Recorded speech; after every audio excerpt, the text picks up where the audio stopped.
வணக்கம் மக்களே, எல்லோரும் நல்லா இருக்கிறீங்களா? என்ன பேசலாம் அப்படின்னா என்ன பேசணும்னு தெரியாமல் போயிடுச்சு. எப்படியாவது என்னைய எங்கள் அப்பா சம்பாதிச்ச சொத்து இருக்குதுல்ல, அது ஆல்ரெடி உங்களுக்கு சொல்லியிருக்கிறேன்ல, அது அந்த சொத்து என் கைக்கு வராமல் நம்ம ஜெயிச்சிட்டோம்னா மணி அடிச்சுட்டு ஆடலாமே. அது கவர்மெண்ட்டில் கோர்ட்லேயே தீர்ப்பாகி வச்சுருக்குது. அது பெண்களுக்கும் சம உரிமை உள்ளது அப்படின்ட்டு.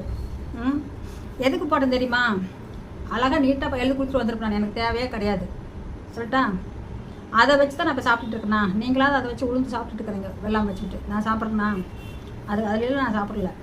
நான் பிச்சை எடுத்தாலும் தின்னுக்குவேன். அந்த மாதிரி இருக்கு. நான் போகல. கனகாவட்டை கனகா காசு அனுப்பிச்சி வேண்டாம் போகிறீங்க. யார் போகணுனாலும் அது போல் விடாது. அனுப்பிச்சுடாமல் இருக்காது, அனுப்பிச்சுடும். சப்போஸ் அனுப்பிச்சுடாட்டியும் என்னால் சமாளிக்க முடியும். இப்போ இந்த 4 வருஷமாக வேலைக்கு போகுது. அதுக்கு முன்னாடி 4 வருஷம் யார் பண்ணா? யார் கொடுத்தா? 10 பைசா கொடுத்தாங்களா? அப்போவும் கொண்டு அந்த பிள்ளைக்கு செய்ய வேண்டிய செஞ்சுக்கிட்டே இருந்தேன். பையனுக்கு 2 பவுன் செங்கில் போட்டேன். 1.25 பவுனா 1.25 பவுனும் 3/4 பவுனும் வேணும். 2 வளையல் செஞ்சு போட்டிருந்தேன். காலுக்கு அரணா கோடி எல்லாம் எடுத்து போட்டிருந்தேன். கொலுசு போட்டிருந்தேன். இன்னும் என்னென்ன வேணும் அந்த குட்டி பையனுக்கு இப்போ தான் அவங்களே எடுத்து போட்டுக்கிறாங்க. அந்த யூனிஃபார்ம் ஸ்கூலுக்கு போனதுக்கப்புறம் தான் நிப்பாட்டிட்டேன். இல்லைன்னா ட்ரெஸ் எல்லாம் இங்கேருந்தே தான் போகிறப்ப 10-15 எடுத்துகிட்டு போவேன். போகிறப்ப போனால் பிள்ளைக்கும் அப்படித்த ட்ரெஸ்ஸு எல்லாமே எடுத்துகிட்டு போவேன். நான் அதிகமாக ஆர்ப்பாட்டம் பண்ணியில் நான் திங்க மாட்டேன். சோளம் ரேஷன் கார்டில் எனக்கு சோளம் வருது, ராகி வருது, கம்பு வருது. அதை கொண்டாந்து ஒரு மிக்சி ரோட்டை ஒரு அடி அடித்து சோத்தாக்கி தின்னுக்கிறேன். என்ன செலவுக்கு போய் சொல்லுங்கள். காயெல்லாம் இங்கே மிக்க வாங்கினாலும் 100 ரூபாய்க்கு வாங்கினாலே ஃப்ரிட்ஜில் வைக்காட இருக்காது. அந்தளவுக்கு ஒரு சாயந்தரம் போய் வாங்கினா இது பத்தலையா? அவள் காசு அனுப்பிச்சுடாம விட்டா நான் கேஸ் நிப்பாட்டிடுவேன். அப்படிலாம் கிடையாது. அடி எடுத்து வச்சாச்சு. நல்லதாக கெட்டதாக போகட்டும். ஒன்றும் நான் செத்துட்டேன்னு வச்சேன். அது கொஞ்சம் உயிர் எழுதணும். உயிர் எழுதுறது பர்ஃபெக்டாக பார்த்து என்ன எழுதலை. அது எங்கெங்கெல்லாம் விசாரிக்கணுமோ லாயர் சொல்லியிருக்கிறேன். ஒரு 5 கையெழுத்து வாங்கணும், பெரிய பெரிய இடத்துல வாங்கணும். அது அவர் நான் பார்த்துக்கிறேன்ட்டார். எழுதணும்னு நினச்சினா கண்டிப்பாக எழுதுவேன். அதுக்கு மேலே நான் வக்காலத்தில் கொடுக்க மாட்டேன். எனக்கு ரொம்ப உடல்நலம் முடியாமல் போச்சுன்னா மட்டும் டக்குன்னு எழுதிடுவேன். கொடி இருக்குது, அந்த கொடி வச்சு எழுதுறேன். கொடி பேங்கில் வச்சா வருது, அதை வச்சா காசு வருது, எழுதுற. அதுக்காக திருப்பிட்டு போயிட்டு போகிறாங்க அவங்க. நான் எனக்கு இது பண்ண போகிறேன். கணக்கா இங்கே வந்துட்டு போச்சுன்னா 30,000 செலவு பண்ணுவேன். 25,000 30,000 செலவு பண்ணி தட்டி விடுவேன். அவளுக்கு கொலுசு, ட்ரெஸ் இல்லாமல் சீலை, பட்டு இந்த மாதிரிலாம் எடுத்து கொடுப்பேன். செப்பல் 3 சோடி 2 சோடி எடுத்து கொடுப்பேன் அவளுக்கு. தெரியுமா? என் பிள்ளை அனுப்பிச்சுட்டு வேண்டாம்னா அனுப்பிச்சுடுவான். கம்மனு உட்காந்துக்குமா? கடவுள், இப்படிலாம் நினச்சிட்டு இருக்கிறீங்களா? அந்த 6,000 ரூபா 6,500 அனுப்பிச்சி விடுது. 6,500 ஒரு சித்த நாட்டுக்கு புஷ்காகி போயிருந்த டேப்லெட்டுக்கு பத்தாது. வீட்டு வாடகை 5,000. நான் எப்படி கொடுக்க முடியும் சொல்லுங்க நீங்களே? நான் வட்டி கொடுத்துருக்கேன்ல காசு. நகையும் அடகு வச்சு வட்டி கொடுத்துருக்குறேன். கனகை கொடுத்த 6 லட்சம் அதையும் வட்டி கொடுத்துருக்குறேன். இதில் வச்சு சமாளிக்க முடியாதா? நகை 3 லட்சத்துக்கு வச்சேன். கனகை கொடுத்தாரு 9 லட்சம் வட்டி கொடுத்துருக்குது. அதில் வட்டி வராதா? 18,000 25,000 அப்படி வச்சுக்கோங்க வட்டி வர்றது. 3 வட்டிக்கு கொடுத்துருக்கேன், 2 வட்டிக்கு கொடுத்துருக்கு. கோயம்புத்தூரில் வட்டி கொடுத்துருக்குறேன். அப்போ கொடுத்தது இன்னும் வட்டி கண் மாதிரி வந்துக்கிட்டே இருக்காது. வரும். அவங்ககிட்ட காசு எதுவுமே எழுதலாம். நம்பிக்கையோடு கொடுத்துட்டு வந்தேன். இன்றைக்கி அவங்க கரெக்டாக ஓடிட்டு இருக்கு. காசு வேணும்னா உடனே அனுப்பிச்சி விட்ருவாங்க. இங்கே இருக்கிறனால கோயம்புத்தூர் இருக்குது காசு. அந்த மாதிரி தான் நான் நம்பி கொடுத்துருக்குறேன். நான் ஒருத்தர் பழகுன்னா உயிரை, சப்போஸ் அவங்களுக்கு உயிரை எடுத்து கொடுத்தா அவங்க குறைச்சிக்கோங்கன்னு கொடுத்துருவேன். அப்படித்தான் நான் சொல்லிட்டு வந்தேன். தோட்டம் நான் எனக்கு பங்கு எதுவுமே காசு இதெல்லாம் எது வேண்டாம், எழுதி கொடுத்துறேன் அப்படின்ட்டு வந்தேன். வந்ததே அவன் செயற்படுத்திட்டு மொத்தரையான். அப்போ நீ என்னவோ அது இன்னொன்று வெளியே போடி தோட்டத்தில் இருக்காது அப்படிங்கிறியா? நீ என்னங்கிற அட்ரஸே இல்லை, தேவையா முட்டா போடி அப்படிங்கிற. அப்புறம் இதெல்லாம் வச்சு போட்டு அட்ரஸ் இல்லாமல் அட்ரஸ் இருக்குன்னு ப்ரூஃப் காட்டணும்ல, அதுக்காக தான் போட்டேன்.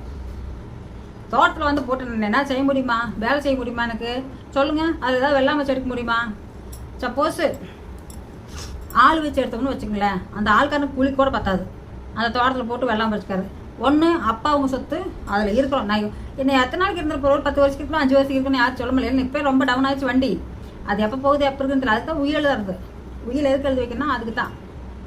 இந்த மாதம் 4ஆம் தேதி என்னமோ வருது என்னமோ. அது நான் கேட்டேன். ஃபோன் பண்ணால் அவர் வெளியில் இருக்கிறோமா அப்புறமா சொல்கிறேன் அப்படின்ட்டாரு. முடிஞ்சால் வருவேன். கோர்ட்டுக்கு போயிட்டு வரணும். என்ன வேலைங்க போனோம். அப்படி இப்போ ட்ரெயினில் பாதி டிக்கெட் தானே வயசானவங்களுக்கு. இப்போ அப்படி இல்லை, லோயர் பர்த்து கொடுப்பாங்க. 1,200 வரும் ஏசியில். போட்டு வந்துட்டு வர்றப்போ தட்காலில் பண்ணதுனால 1,400 வந்துச்சு. என்னத்த போய் பண்ண போகிறேன்? இது கூட நான் செலவு பண்ணி வர முடியாதா? கண்டிப்பாக நடக்கும். மெயின் பூனைக்குட்டிக்காக உரியாரு, எங்கேயும் போக முடியாது உரியாத. என்ன என் பேர் சொல்லாதீங்க, அந்த பிள்ளைகிட்ட போய் சொல்லி கொடுக்குறது. உன்னை இப்படி பேர் சொன்னாங்க, நீ சொல்ல வேண்டாம்னு சொல்லு. நான் என்ன வாங்கி கொடுத்த தெரியுமா கனாட்டினத்து?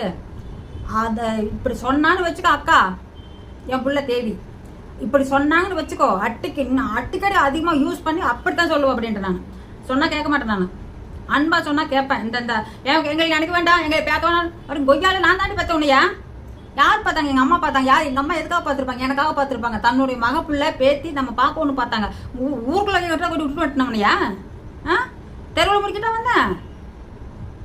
கொப்பம் பழப்ப நாரி கரைஞ்சாங்க.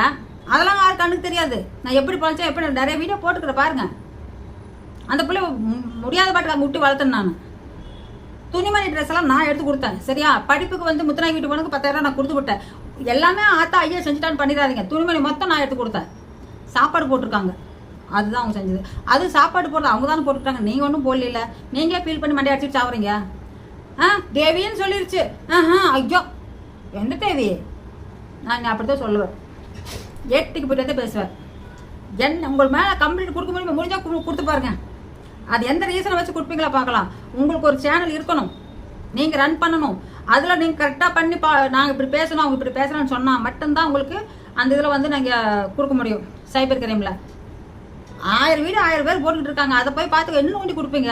இந்த மாதிரி என் பேர் சொல்லுங்க, உலகத்தில் தேவி அப்படின்னு ஒன்றுதான் இருக்குதா? வேறு யாருமே இல்லையா? பர்டிகுலராக நீங்கள் ஒரு சேனல் வச்சு உங்கள் சேனல் பேரை மென்ஷன் பண்ணி உங்கள் பேரை மென்ஷன் பண்ணி சொன்னால் தான் கொடுக்க முடியும். ஏன்னா ஆல்ரெடி நான் ஒருத்தர் கொண்டு சைபர் கிரைமில் கம்ப்ளீட் கொடுத்துருக்குறேன். கம்ப்ளீட் கொடுத்த வாக்கில் தான் நிற்கிது. இன்னும் பேங்க் லாக் பண்ணேன், பேங்க் அக்கௌண்ட்டு 3 சிம்மு லாக் பண்ணி விட்டேன். நான் ஒரு மொபைல் கொடுத்துருந்தேன், அது காசு கட்டணும்னு சொல்லி வாங்கி. அந்த மொபைல் இங்கேருந்து தமிழ்நாட்டிலேருந்து நான் இங்கே ஆந்திராவில் வந்து லாக் பண்ணி ரிட்டர்ன் வந்துச்சு அந்த மொபைல். அந்த மாதிரி பண்ணினேன். தோட்டத்தில் வந்து இந்த கேஸ் போடுற வேலை தான் தெரியும். சைபர் கிரைமில் போனால் எப்படி பண்ணுவாங்க உங்களுக்கு தெரியும்? முதல்ல அவ்வளோ கௌரவம் கொடுத்து பார்த்தாங்க. சைபர் கிரைம் போனதுக்கு அவ்வளோ கௌரவம் கொடுத்தாங்க. எனக்கு தண்ணி கொடுத்தாங்க, டென்ஷன் ஆகி வந்துருக்கீங்க அம்மான்ட்டு. வயசுக்கு மரியாதை கொடுத்தாங்க. சரிம்மா? சைபர் கிரைம்னா அவ்வளோ ஒரு அன்பாக பேசுவாங்க. நார்மலாக அப்படி இருக்காது, அதில் அவ்வளோ ஒரு பாதுகாப்பு. அடுத்ததில் பண்ணுறப்பாங்க பார்க்கலாம்.